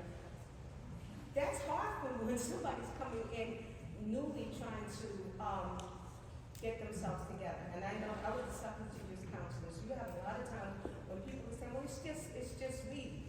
That's a big thing for teens to grapple with now that it's legal and we're selling it and it's next to a place where people are trying to get themselves free. I don't understand if you can't and this is where I want to do my business, I would have taken that into consideration. Like I had to take, is there a school nearby? Is there a church nearby? I would have to take So into that's exactly consideration. what we're voting on. If the location is an appropriate location for this type of business. Then we were getting the conclusion that it's not. Right, I'm just saying, with that, So we are not sure if the person who submitted the application canvassed the area.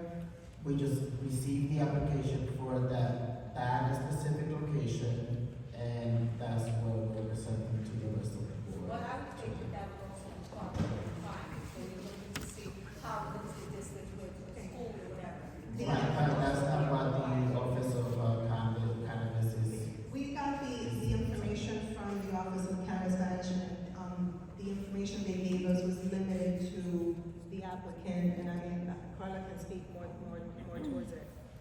So, as a community board, we have done our due diligence, right? You're reviewing this for its location. So we have done our homework. I went out there, I canvassed the area. I mapped, I created maps, I put the location. I reached out to Arms Acres to make sure that they had an input into the motion. So we have done, as a community board, we have done our homework to review the location, the proposed location. And this is what you're giving feedback to. Jean? I'm sort of confused, and I'm sort of at the tail end of the conversation. Are they in the same building? Yes. So you're on the top floor and they're on the bottom? No. You're next door. So you're next door, like, this is the wall, they here, and you're there. Wait, Jean. Okay, I just want to make sure about that. No one is there.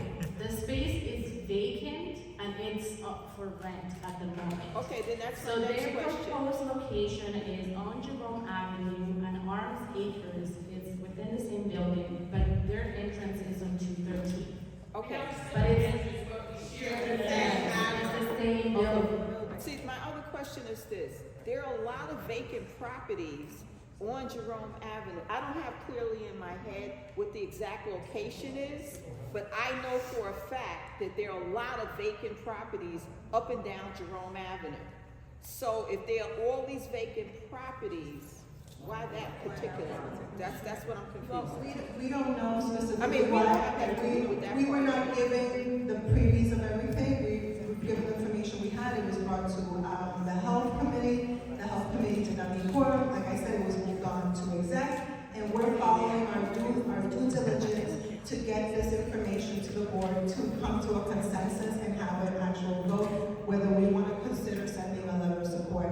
I hear everybody. Well, we all, even myself, battled with by vote because there was a lot of unanswered questions to it. So with that being said, I know a lot of people have more questions, but I'm going to take one last one and then we're going to move forward.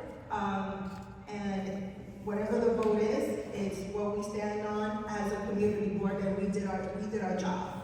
Okay? I'm sorry, Kazi? I'm kind of confused. Was the management discussed, like, how would they manage the case? And considering, like, if being next to an institution is a problem, then considering, like, it is being next to an apartment or part of the apartment is also a problem. Like, being that there's, like, children inside of the building and all that. So was the management, like, how they were to manage this space, was discussed in the meeting at all, or? So all the illegal cannabis establishments don't operate the same as any other establishment. They have to have security. They cannot advertise or believe that they're selling cannabis inside their building. So all the cartoons that you see on a legal store, the cannabis leaf on the outside, all of that is something that you do not see in a legal establishment. And in your packet, I believe I added a picture of how a legal establishment would look like. So in those terms, they have to hire security. Page 29.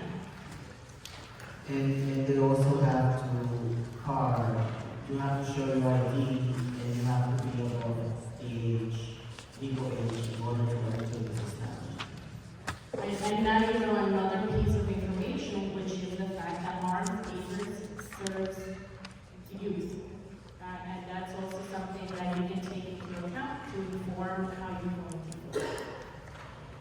And then you can vote in 4 different ways, which is you approve, you oppose, you abstain, or you choose not to cast any vote.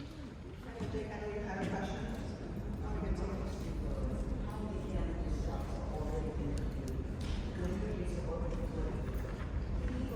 Yeah, illegal ones, it doesn't matter, it's all about renters, the owners trying to fulfill the establishments. That's all it's about, whether it's illegal or illegal. And the neighborhood is what it is. It's on every other corner. And it's not fair. And being that this here establishment is in the same place on a drug rehab, that's insane. It's like kicking the brick.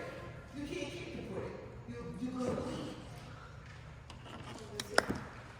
JT, on page 30, there is how you can report illegal cannabis businesses in the ministry.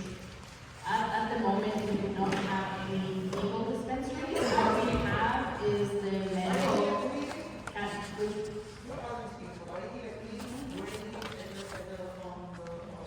No, they came to the public hearing. They attended the public hearing, and I believe I shared that recording with all of you prior to tonight's meeting, and that's when they presented themselves. But there is a way that you can report illegal cannabis. Of course, they don't get closed as quickly, but they are getting closed. I have seen some stores closed already, especially on the Grand Bumpers, so continue to report them. With that being said, we're gonna take a vote because we have to, it's on our agenda, it's part of our process.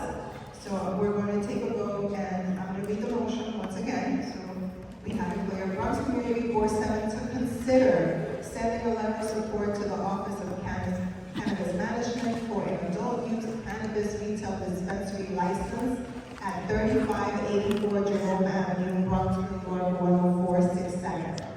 Do I have a second to the motion? Thank you, Samantha. Okay, and the vote is follows. Tasha Andrews. Tasha Andrews opposes the letter. Betty Arce.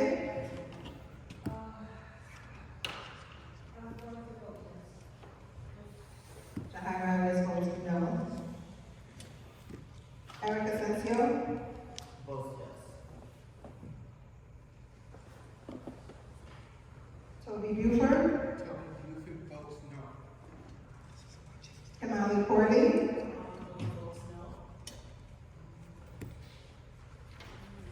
Hugo Gonzalez. Hugo Gonzalez votes no.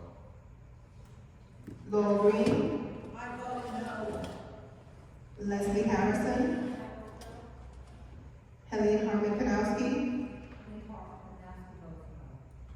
Jean Hill. Jean Hill votes no. Andrew Leosa. Oppose the motion. Jesus Lopez Jensen. Jesus Lopez Jensen votes no. Kathy Moore. No.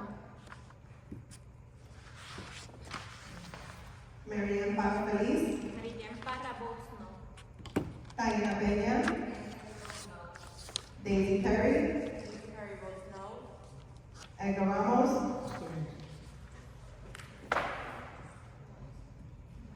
Cristiana Robles. Votes yes. Robin Roland. Robin Roland votes no.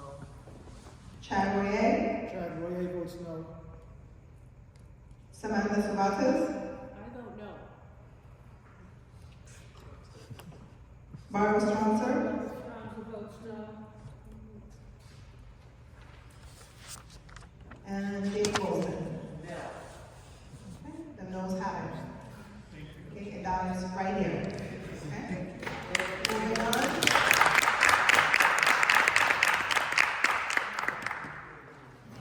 Moving on to motion E is from our Parks Committee. And I'll pass it on to Barbara. Good evening. We have a motion from the Parks Committee to send a letter to Mayor Adams and councilpersons Stewart, Leeds, and Sanchez requesting that no cuts be made to the Parks Department budget. You may have read or heard that the mayor cut what the city calls the Parks Opportunity Program, which is a training program for people needing jobs with the hope that eventually they will be working as full-time people for the Parks Department. However, the mayor still plans to cut the parks budget by 5%.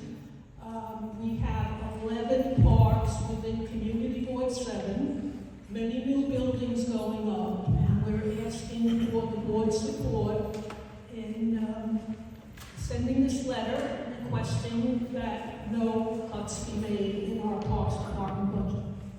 Is there a second? Thank you. Any comment on that or discussion? All right, can we vote?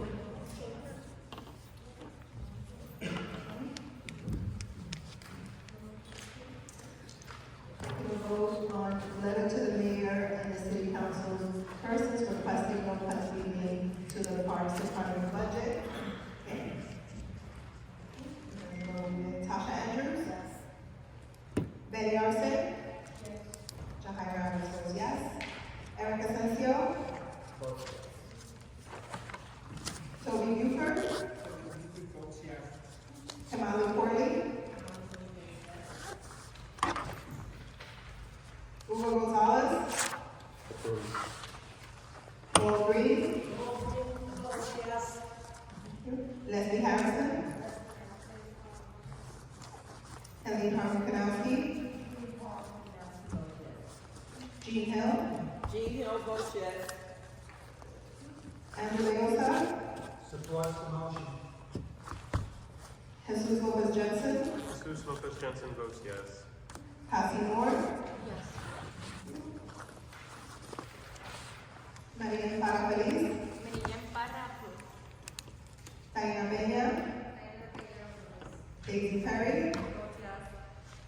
Edgar Ramos? Christiana Robles? Yes. Robin Roland? Robin Roland votes yes. Chad Royer? Chad Royer votes yes. Samantha Suatas? Samantha Subatos votes yes. Barbara Strasser? Votes yes. And Jake Wilson? Motion passes unanimously. Okay, moving on to our last motion on our packet. And for this, we will need to go into executive session. And executive session just means this conversation that's going to have has to be with our board members only. So anybody in the public, any members of the public, we're going to ask you to exclude yourselves out and wait for the hallway for us.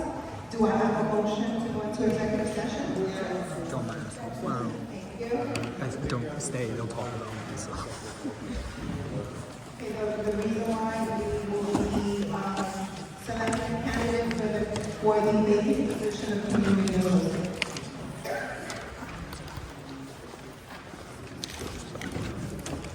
Good luck. Good luck.